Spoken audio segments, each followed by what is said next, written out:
Hey everybody, so it's Mama to Wife 1, and we are back to talk about Bridgerton Season 4, Episode 6. You guys saw from my last video, we are at the last four episodes of Season 4 because, they break it up into part 1, part 2, whatever. So you already saw part 5 or Episode 5. So let's just get straight into Episode 6. Now, fair warning, if you have not already seen episode 6, if you're already a fan of the Bridgerton universe and you know these characters, you fall in love with these characters, and you're like, oh, I can't wait to see this happen for this person, all this other stuff. Episode 6 will wreck you. It wrecked me. I felt like there were four huge story plots that happened, and I was in shambles for some of it, like boo-hoo, bawling, crying tears. Like, this is me going through this stuff personally. So, fair warning, there'll be no tears in this video. I already got them all out. But, obviously, I'm recapping the videos, I'm recapping the episodes, and I'm also giving my review. So, yes, there are spoilers. That's why I try to put these out a week or so after the season has dropped, so that way you guys have had time to watch it. And, I put in the video what I'm talking about. So hopefully, if you haven't watched it, don't look at my video yet. Watch all the episodes, then come back and look at my videos, okay? See how that works? All right, so we're gonna start with episode 6. One thing I will say is that the passage of time is weird in the Bridgerton universe because we left off with Sophie and Benedict having sex, right? Making love, whatever. And then this episode, they're waking up in bed beside each other, and she's tracking if she's going to be late, basically if her period's going to come. And I'm like, how much time has passed that you're already tracking to see if you're pregnant? And this is the other thing. First of all, men like to make assumptions. Because when she got it from bed, he was like, "Oh, so you don't have to work anymore." She's like, "I have to get up. I have to, start working wherever else and stuff." He's like, "Well, you got to work anymore, and I'm gonna take care of you." She's like, "I'm not admitting, I'm not consenting to being your mistress. This is a mistake. We did this. We got caught up in a moment. Don't think for a second that just because I just gave you my body that means I'm saying yes to being your mistress. I already told you why I don't want to be your mistress." So I love that men just are misplaced. And also, if she already told you, "I don't want to be your mistress," you already know because society rules that you cannot marry her. Why wouldn't you pull out when you guys are having sex? Season 1 showed us Simon pulling out constantly out of Daphne because he didn't want to knock her up for his own, weird reasons. But even though Sophie's a woman that you love and you both declare love to each other, you can't marry the girl. So why are you going to knock her up, possibly ruin her for some other person that she could legitimately marry? I thought that was kind of selfish. Didn't really appreciate that, but whatever. What do I know? I put that I love any scene with Danbury and Penelope. So Penelope had gone to the queen to basically ask her permission to stop doing Whistle Down because she's tired of it. It's not as fun as it was before. She doesn't have the anonymity that she did before she became Bridgerton and before she outed herself as Lady Whistledown. And the queen basically told her no. So she's meeting with Lady Danbury to see if Lady Danbury can put in a good word for her. She basically told her, like, girl, she ain't happy with me either. She ain't listening to nothing I say.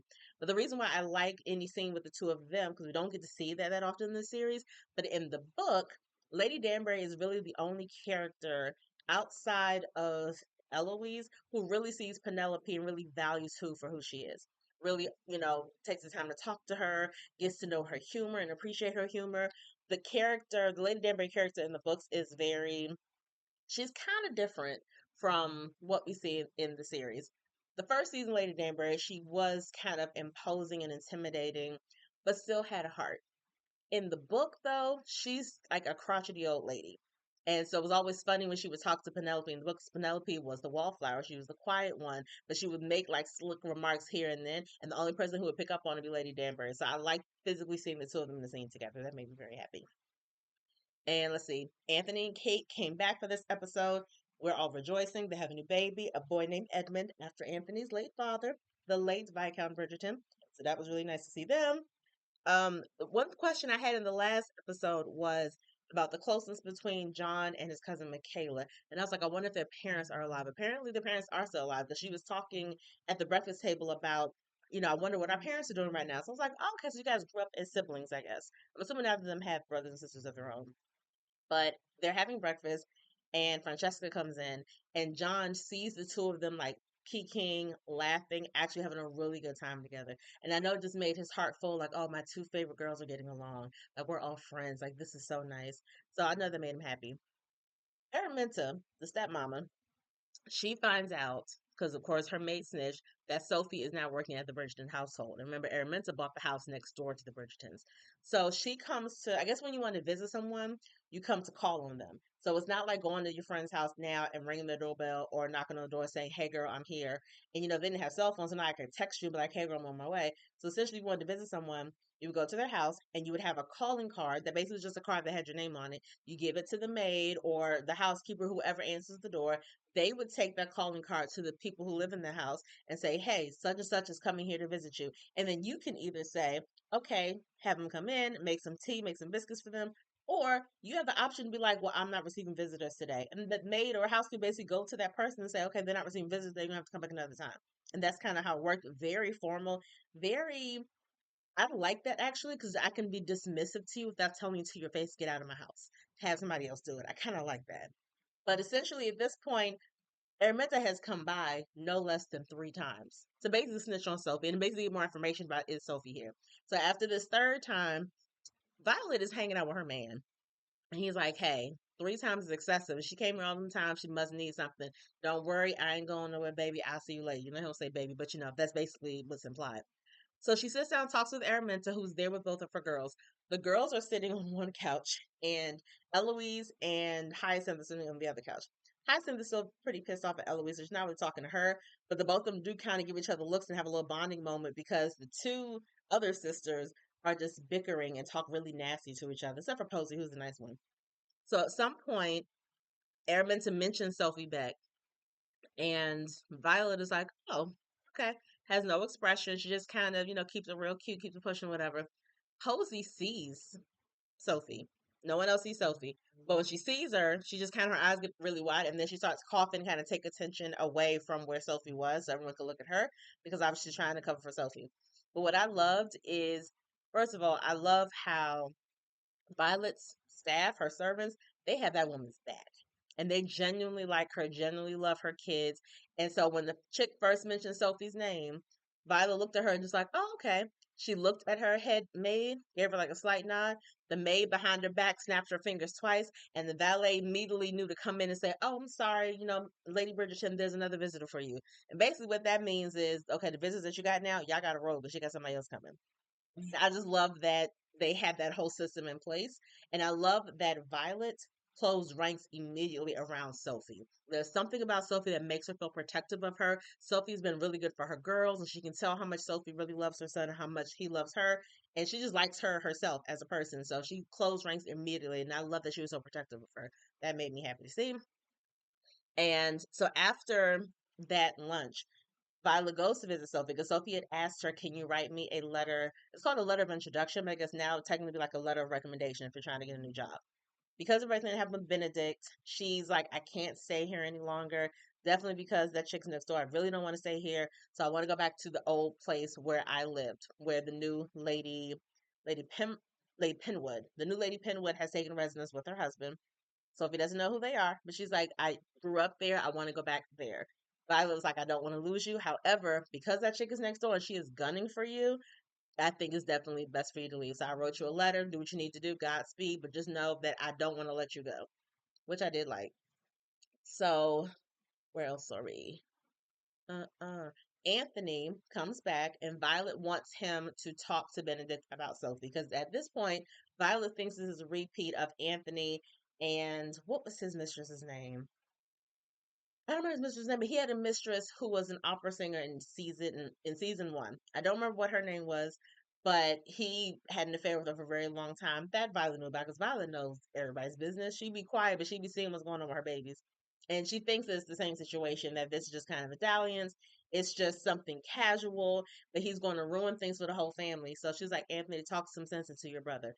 Anthony tries to talk to him, and Bennett's basically telling him, like, "This is nothing like your situation. I actually love this person. I'm in love with her. Don't come at me. I'm gonna do what I want to do." And he roll out. And so after that, Penelope is having tea with her mom. Actually, no, her mom is just in the room while Penelope's doing her own thing. And one thing I did think of was for Lady Featherington. I actually like Lady Featherington as a character, so I'm glad she's still around. Where are your other children? We haven't seen her daughters yet, and we're at episode 6. We have not seen her other two daughters or her granddaughters. Where the heck are your girls at? We seen her two sons-in-law. We ain't seen them daggone daughters. Why you always at Penelope's house?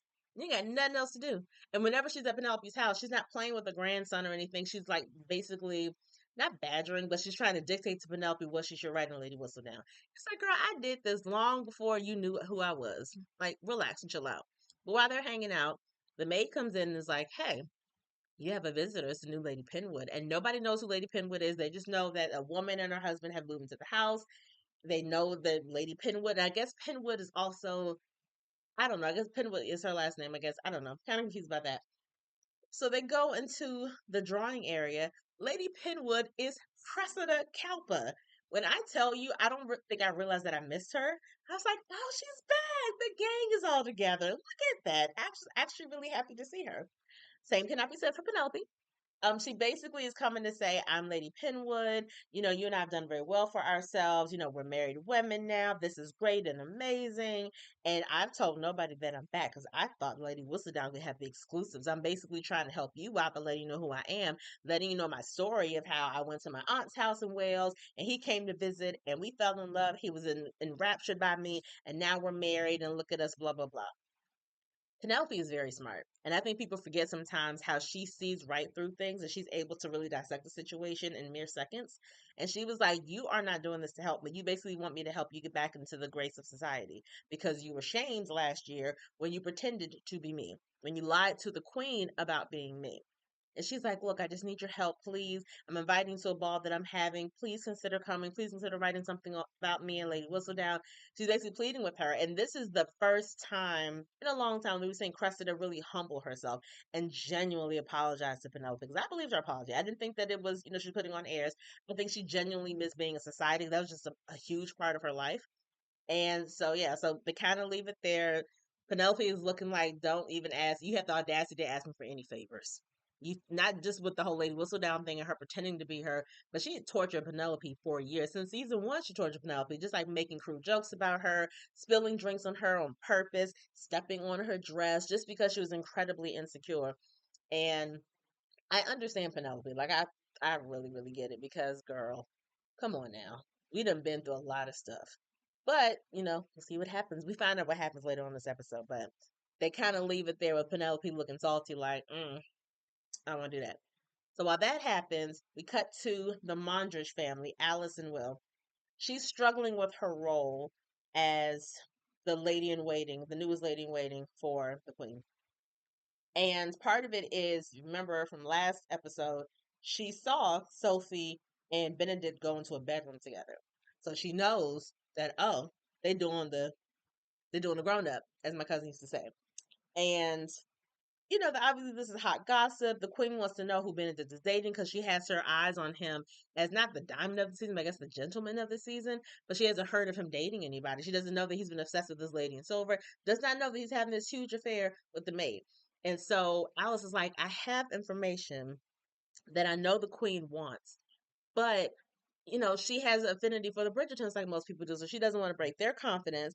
So she's kind of stuck on what to do. And she doesn't even tell Will. She's like, I don't even want to tell you what the heck is going on. But I don't know what to do. And so he tells her, okay, look, you need to get your aggression out. So he puts his hands up to basically encourage her to hit his hand to box, right? And I love that this episode, I felt like there were so many nods to previous episodes because if this is your first time watching Bridgerton, the first season, then all you're seeing is this well-to-do black couple. But Will Mondrich started off as a boxer in season one. So to see him get into his boxer stance and encourage her to like punch it, whatever, I was like, oh, that's a cute little throwback to season one. I appreciated that. And the main thing he told, and I will say this season, Will has been giving phenomenal, fantastic advice to people. He basically told his wife, you need to find your moment and take it essentially, and basically Danbury kind of told her the same thing. Danbury told her, don't try to step into my shoes, create your own shoes, or bring your own shoes, or make your own shoes, or whatever. Like, don't think you have to be me. You're not going to be me. There is never going to be another Lady Danbury. I was like, that's on period. Be yourself, because who you are is fantastic and wonderful. And we'll basically told her the same thing. You're a phenomenal woman. You can be exactly what the queen needs, but just find your moment. You won't always have to be the last lady in waiting, being at the back of the line. Make your presence known. Like help her out in whatever way you can.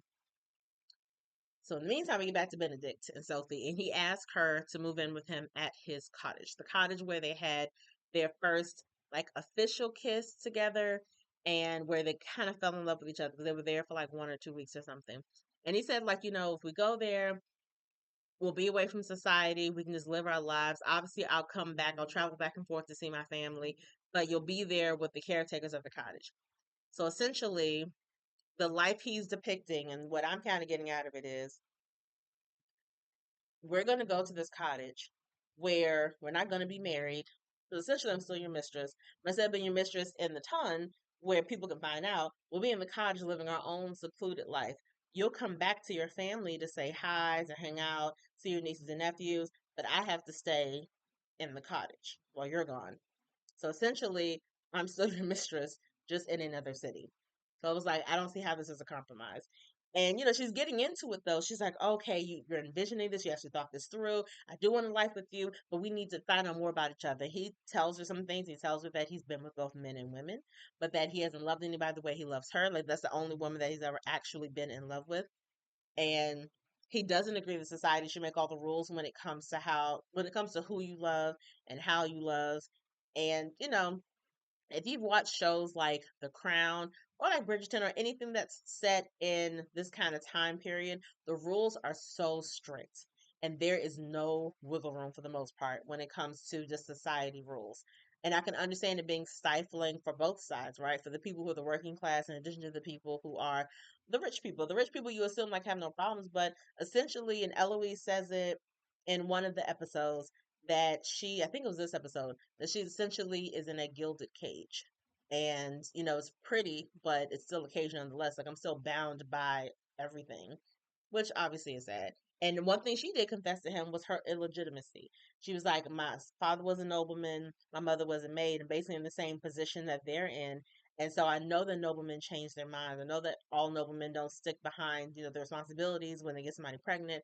And I don't want that to happen to me and possibly my child if I am pregnant. This is what I don't get though. You confess your legitimacy. Why wouldn't you confess it to the lady in silver? And what do you have to lose at this point by letting him know who you are? I didn't quite, I don't know. I think it's weird that after all this time, she still has not confessed to this man. She still got the glove. And you still ain't told this man? I don't quite understand that. And he basically told her, like, look, honestly, obviously, I cannot make you my wife. However, I will be bound to you in every way that counts. And I think that in the time we have now, in these times that we're in now, relationships are not as strict and stringent. Everyone doesn't have to get married. You have people like Goldie Hawn and Kurt Russell who have don't want to get married, but they have been committed to each other for like 30, 40 years. Like relationships look so much different nowadays, and there's so many different ways to be committed to a person that does not necessarily involve going to the courthouse and signing a piece of paper. Back in that day, there were no other options. That's pretty much what you had. If you decided you want to be with this person, the marriage is what it was. You got married, you had kids, the end of the story. That's what everyone was expected to do and be. Another thing, no one is feeling Cressida. Nobody wants to go. The queen opens her invitation. Invitation, first of all, is really gaudy. It's one of those like pop-up invitations. So she opens it up and it's like confetti pops up. And so you see the queen with the holding the invitation open and she's spitting confetti. And I'm like, why does she think I want to go to her party? I can't believe she invited me. And Alice is like, this is my chance to get up in there. So she puts in the queen's ear, hey, instead of you not going and encouraging other people not to go, what if, hear me out, what if you convince Cressida to have the ball in your honor? She's going to set up a throne for you. Everyone's going to be expecting you to be there, but then you just don't show up, thereby leaving Cressida basically embarrassed and letting people know, oh, the queen still don't F with you. So we know how the queen rolls. She don't F with you. That means we don't F with you, right? And you can see the queen is like, that's down and dirty and I like it. She doesn't say it to Alice, but you can definitely tell that, oh, I have respect for you. Like, that was a really good idea. And you were bold enough to bring to my attention. Bet we're going to figure this out.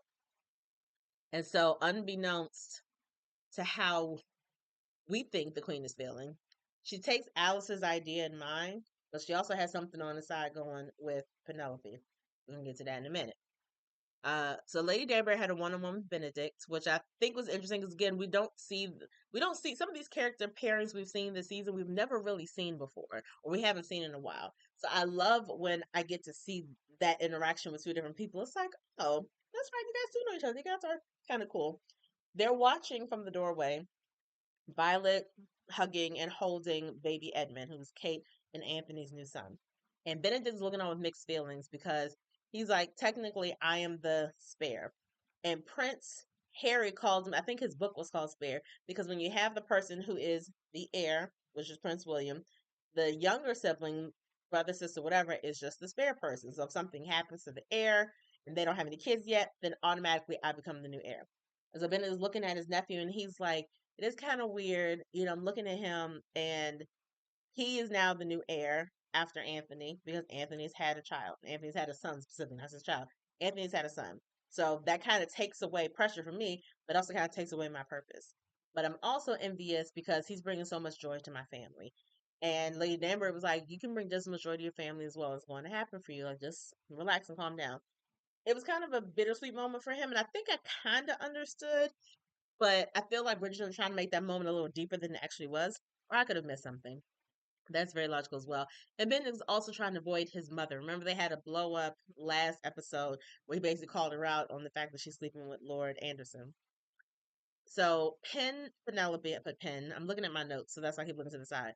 Penelope and Eloise have a talk about Penelope wanting to stop being Lady Whistledown and talking about the Queen. That's what Eloise says. You know, I'm in a gilded cage of Bridgerton, but the Queen is a more gilded cage. Like you have to understand, Lady Whistledown is probably her only peek into the common world to really know what's going on. She is stuck in that castle. Occasionally, she'll go to a ball, but then when she goes to a ball, she's not talking to people like that. She has her ladies in waiting. She has Brimsley. She has Lady Danbury. She's not talking to the common folks.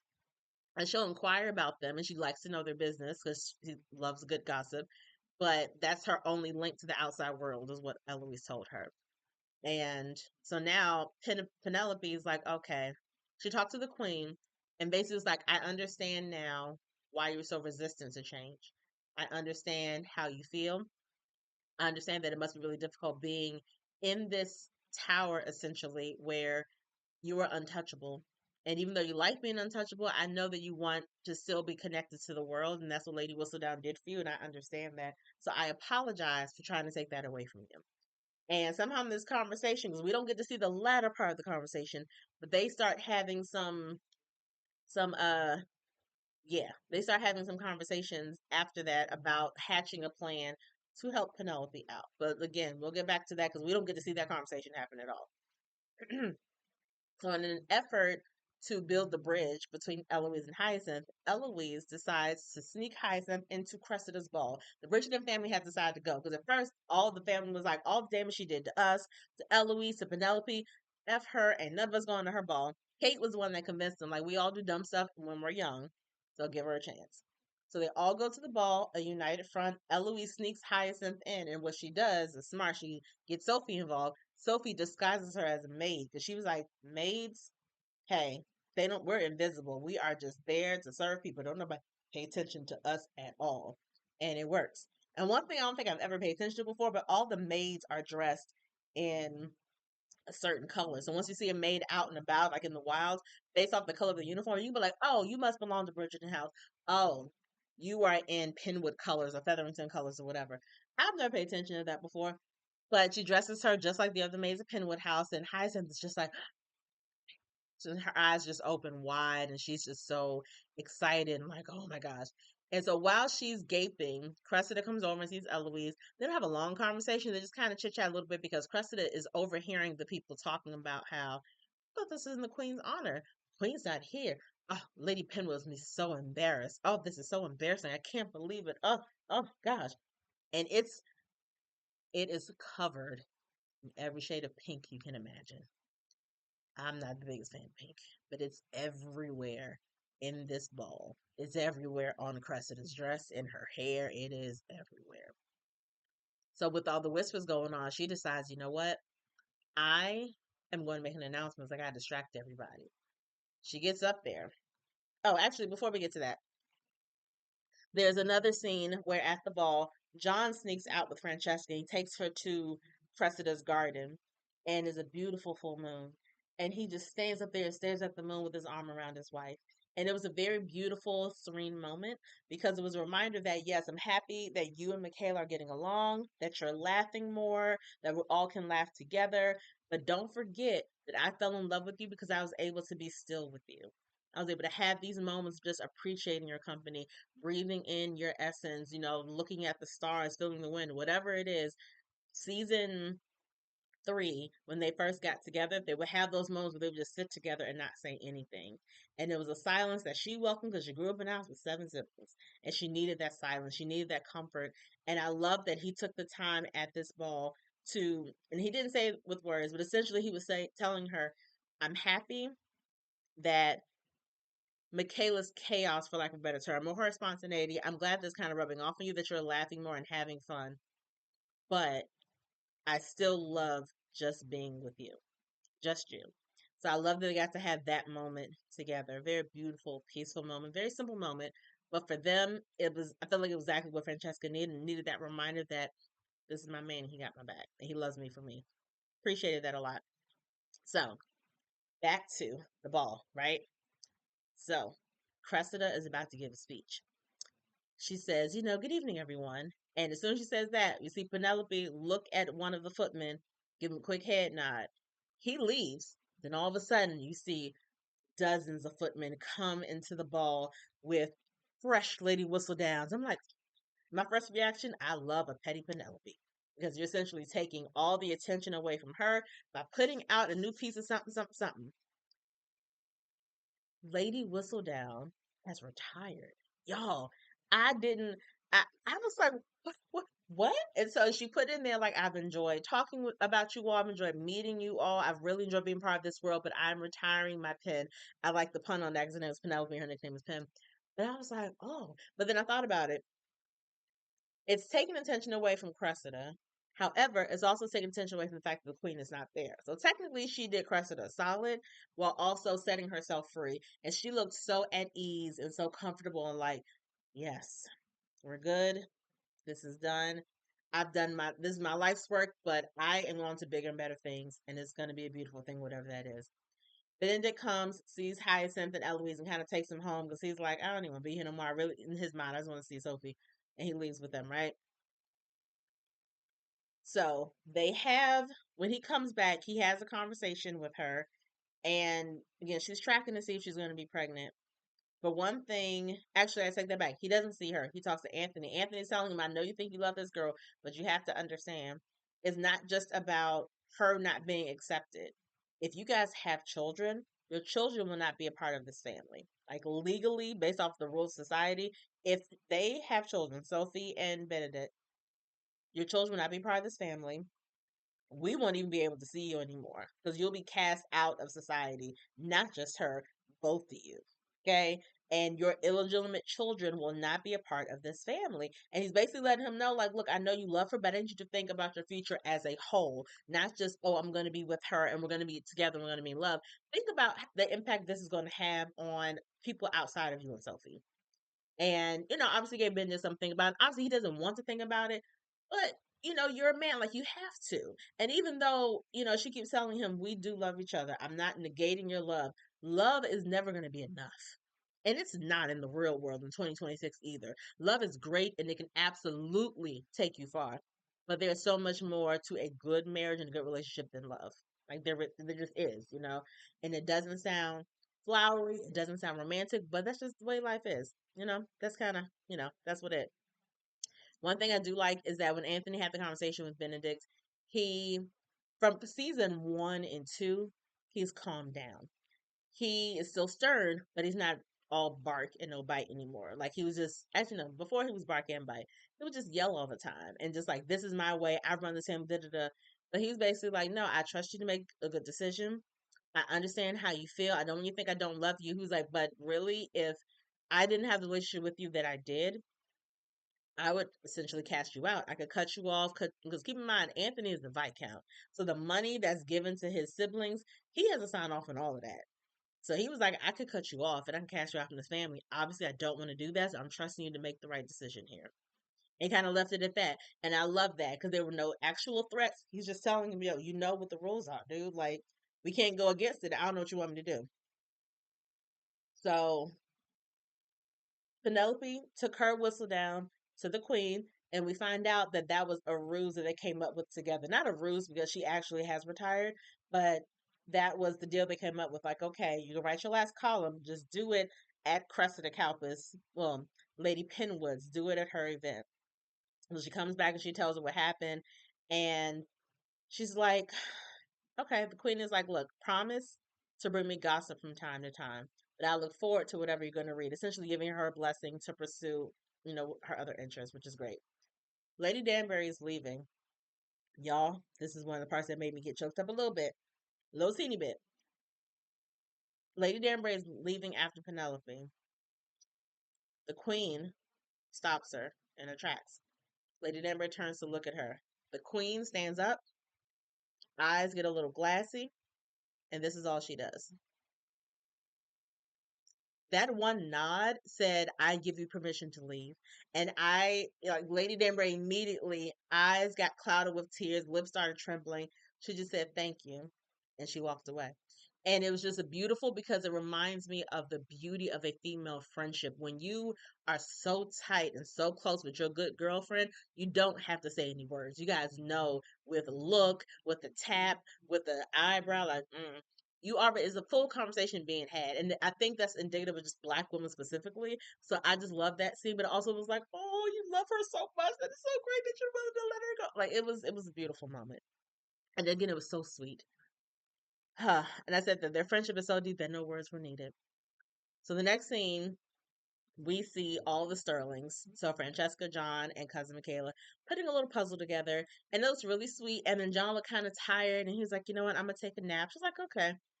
When he leaves to take a nap, though, he turns back to look at them, and he's looking at them with very soft look on his face, but it looked very ominous. And I was like, oh gosh. I was like, no, no, no, no, no, no, no, no, no. He leaves.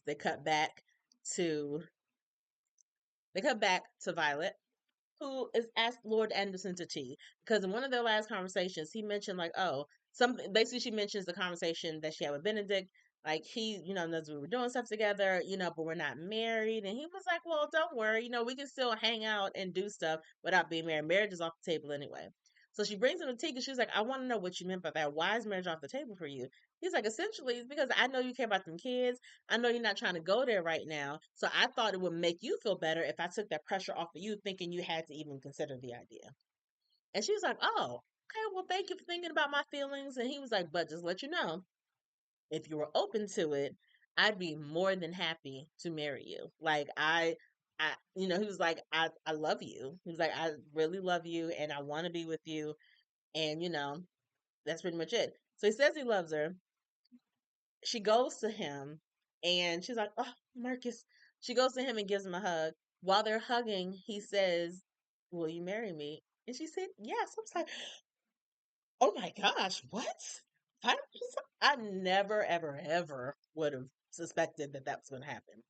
But she did not say I love you back. I peeped that. I don't know if that means anything, but I peeped that. I was like, okay, all right. So Sophie's period finally comes. I know it's such a weird transition, but I'm trying to go in order of what happened in the episode. Sophie is not pregnant, and she decides she's going to go back to Lady Penwood, Cressida, the house that she grew up in. She's going to go there. She essentially breaks up with Benedict and uh, drove him to tears. Like he looked so tortured and like his heart had been ripped out of his chest. That is a good freaking actor. Like his name is Luke Thompson, I think. I know he and Colin, both the actors' name are Luke. So I think it's Thompson. I think it's Luke Thompson. But phenomenal actor. Just the facial expressions, like he really looked like he was going through it. And and that's what I said. I was like, if she told about the legitimacy, why wouldn't she tell me that she's the lady in silver? Didn't quite get that. And then y'all, the final scene. Francesca goes upstairs to get John for dinner because he's been laying down for a while. He died in his sleep. And the wail that came out of her, I was, mind you, I have read all the Bridgerton books. I know this man died, but I was bawling like I didn't know. I don't think he can prepare for that because he was so young. They had not been married that long, and he was perfect for Francesca. Genuinely loved this woman, and it just got to a place where they're more comfortable with each other, and Michaela is in the mix, but she's more comfortable with her too. I was just like, oh my gosh. And I knew it had to happen. Like, again, it's supposed to happen, but it's like, that make it any easier to swallow. So that was really hard. So for me, the biggest things that happened in this episode had nothing to do at all with Sophie and Benedict. Violet Bridgerton getting engaged. Lady Danbury getting the go ahead to actually leave the ton and go back to her homeland. Lady Whistledown retiring and John Sterling dying. None of those things, well, I guess I know this is on my bingo card. Again, a lot of those things were in the books, but some of them weren't in the books. And I was like, what? Like Lady Bridgerton, Violet, in the book, she's still a widow, obviously. There's one scene where she meets a man at a ball and they share one dance. And Anthony and the rest of the kids who were at the dance are like, Who who's mama dancing with? Who's that man? He doesn't get a name in the book. She literally has one dance with him and like a really good conversation, and that's it. But the whole series, she is single. So the whole Lord Anderson character is not in the books at all. So I had no idea where they were going to go with that at all. But I do like it. I enjoy it. I'm glad that she's happy. I'm curious to see if by the end, because I've seen episode 7, I haven't seen episode 8 yet. So I'm curious if in the last episode we'll get a scene where she is telling her kids that she's engaged. We'll get a scene where she talks to Anthony about it. Like, I'm very curious to see how all of that's going to work out. I don't really know what's going to go down. We'll see. I also, yeah, I still think Eloise might be. I think she might be the season 5 person. There was another piece of evidence in episode 7 that I'll talk about when I do that recap. That I was like, okay, maybe this is how you're going to make this connection with who she's going to end up with. Because I read her book and I know who she's going to end up with. And I was like, oh. Huh. Well, we'll see. But what do you guys think of this episode? Were you shocked by any of these big? I thought these were huge, like story plots that happened, like huge, huge, huge. Again, if you've been watching all of the seasons, you're like, what? All in one episode was a little much for me. I was like, mind blown. Were you guys surprised by any of the things that happened this episode? Where do you see this going? Like, do you want to see, like, we have this, okay, this is a conversation that people have all the time in the blogosphere and on TikTok or whatever. Obviously, there are 8 kids, right?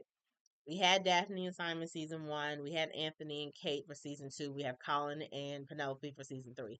Penelope is best friends with Eloise. So and she obviously was Lady Whistledown. So she's gonna be in every season. I think that's just kind of a given, right? Married to Colin, he still lives in the area.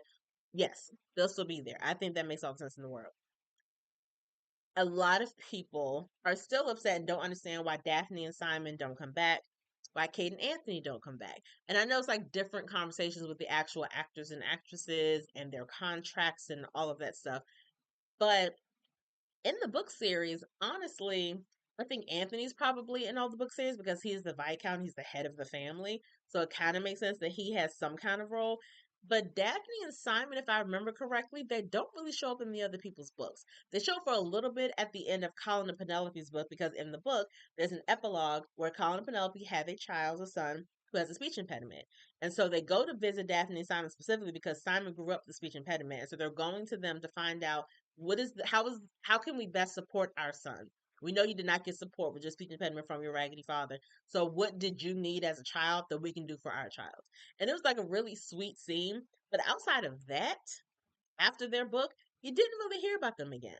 Like, not really. I think Daphne occasionally, but you didn't really hear about Simon. So it makes sense for me that we're not really seeing them in the series. But if they did come back, in what capacity would they actually come back? Because I don't know how far away these people live from each other, but they make it seem like Daphne and Simon live like months away from each other. So I don't know.